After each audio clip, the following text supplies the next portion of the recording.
Mirë, hajde t'i futemi pak më thellë kësaj teme dhe të zbulojmë atë planin e fshehur, psikologjik që bizneset përdorin për të na drejtuar zgjedhjet e përditshme. Po flasim për një sër rregullash shpesh të padukshme që na bëjnë të themi po, ndonjëherë pa e kuptuar fare se pse. Është si të hedhësh një vështrim pas perdes së vendimarrjes njerëzore. Dhe kjo na çon menjëherë te pyetja thelbësore. Sa herë na ka ndodhur të gjithë të pranojmë diçka, një ofertë, një sugjerim, një kërkesë, dhe vetëm më vonë të pyesim veten, po unë pse e bëra këtë? E po, nuk është as pak rastësi, është rezultati një arkitekture të tërë ndikimi që synon pikërisht këtë reagim automatik. Përgjigja fshihet te mënyra si funksionon truri ynë. Për të kursyer energji, ai përdor këto të ashtu quajtura shkurtore mendore. Psikologu Robert Cialdini identifikoi 6 parime kryesore që i aktivizojnë këto shkurtore. Ato janë si çelësa për të kuptuar pse themi po. Jo se janë magji, por sepse janë mekanizma të rrënjosur thellë në psikologjinë njerëzore. Le të fillojmë me rregullin që është ndoshta më i fuqishëm dhe më i lashti nga të gjithë, reciprociteti. Kjo është ajo nevoja e thellë, pothuajse instinktive, që kemi për t'ia kthyer një favor dikujt. Është një rregull i pashkruar i shoqërisë sonë. Tani, ajo që është vërtet interesante këtu është koncepti i borxhit psikologjik. Kur dikush na jep diçka, edhe nëse nuk e kemi kërkuar fare, brenda nesh krijohet një presion i brendshëm për ta shlyer atë borxh. Ky tension na shtyn të jemi shumë më të hapur ndaj kërkesave të ardhshme nga ai person, pra ndjejmë një lloj detyrimi për të thënë po. Dhe këtë parim e shohim kudo rreth nesh. Ajo antipasta e vogël nga shtëpia, studimet tregojnë se nuk është thjesht mikpritje, është një investim që çon në bakshishe në të larta. Po pijet falas në kazino? Ato krijojnë një ndjenjë detyrimi, duke e bërë më të lehtë qëndrimin më të gjatë dhe shpenzimin e më shumë parave. Në psikologji, këto gjëra nuk janë kur vërtet falas, janë investime të vogle me një kthim psikologjik shumë të madh.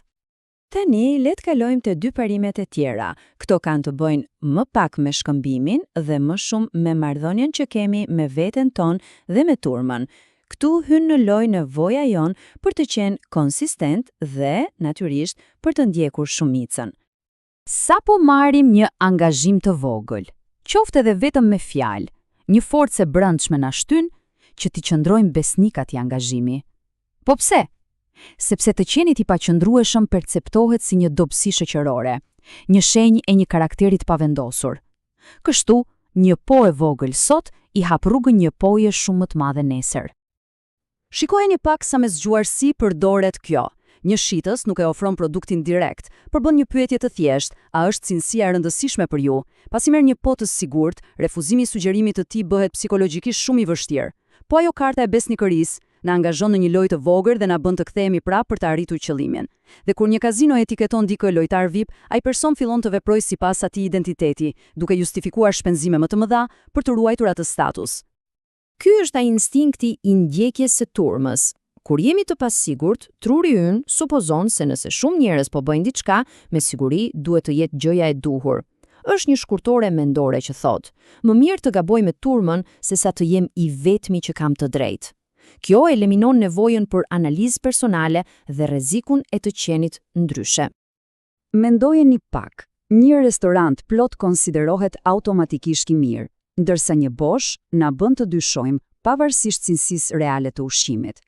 Shënimi pjata më e porositur në menu e drejton zgjedhjen tonë, sepse supozojmë që turma e di më mirë. Në një kazino, turma që mblidhet rreth një makinerie ku dikush sapo fitoi, shërben si reklame gjallë, duke tërhequr lojtarët të tjerë, edhe pse shanset mbeten matematikisht po të njëjta. Mirë, le të kalojmë tani te 3 parimet e fundit. Këto bazohen te lidhja emocionale, te ekspertiza e perceptuar dhe te frika jon thelbësore se mos humbasim diçka. Këto janë leva psikologjike jashtëzakonisht të fuqishme.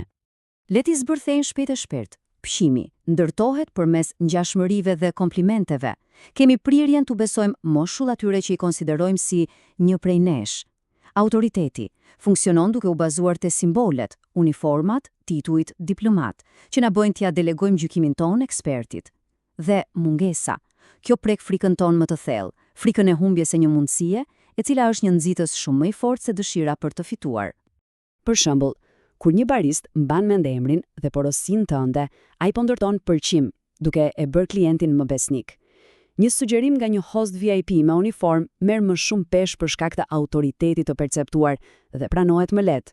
Dhe frazat si oferta që mbyllet sonte aktivizojnë frikën e humbjes, duke na shtyrë drejt një reagimi të menjëhershëm e duke anashkaluar analizën racionale. Dhe tani, ja ku vjen momenti kur të gjitha pjesat bashkohen. Forca e vërtetë e këtyre parimeve nuk qëndron në përdorimin e tyre veç e veç, por në kombinimin strategjik të tyre. Le të shohim se si duket ky plan në veprim. Këtu bëhet e qartë se sa sistematik është gjithë ky plan. Shikoni, si i njëjti parim psikologjik aplikohet në industri krejtësisht të ndryshme. Për reciprocitetin, një antipasta falas, një pije falas, një monster falas, është e njëjta logjik. Për mungesën, një pjatë sezonale, një turne që po mbyllet, vetëm 2 njësi të mbetura, është e njëjta frikë psikologjike. Ky nuk është një koleksion trukesh të rastësishme, është një manual i mirëfillt për ndikimin njerëzor. Mirë, tani që kemi zbuluar planin, si mund të mbrohemi? Hapi i parë dhe më i rëndësishmi është vetëvëdia.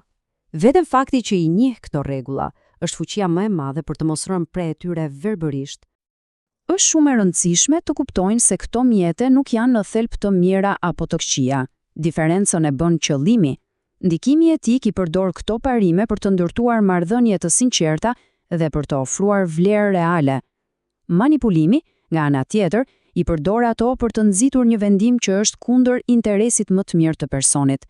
Të dish dallimin është thelbësore. Dhe ky është përfundimi kryesor.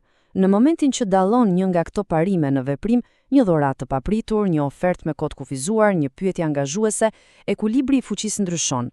Nuk jemi më në modalitetin automatik. Krijohet mundësia për një pauzë edhe për të bërë pyetjen, apo them po sepse e dua vërtet këtë, apo sepse po ndihem në presionin e këtyre parimeve.